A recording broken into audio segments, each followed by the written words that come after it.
இப்போ என்ன, குளித்து முடிச்சுட்டு ஒரு கடவுள் வணக்கம். 3 மணி நேரம் விளையாண்டதுக்கு கடவுளுக்கு ஒரு வணக்கத்தை சொல்லிவிட்டு அப்படியே நம்ம முடிச்சுட்டு போய்கிட்டே இருக்க வேண்டியதான். கடைசியில் கடவுளுக்கு ஒரு வணக்கம் சொல்லுதான் பாருங்க. ஒரு கடவுளுக்கு வணக்கம் சொல்லணும். என் ஆத்துமாவே கர்த்தரை ஸ்தோத்தரி,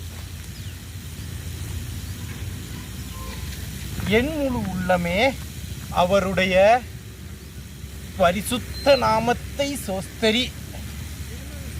என் ஆத்துமாவே கர்த்தரை ஸ்தோத்தரி, அவர் செய்த சகல உபகாரங்களையும் மறவாதே. ஓகே.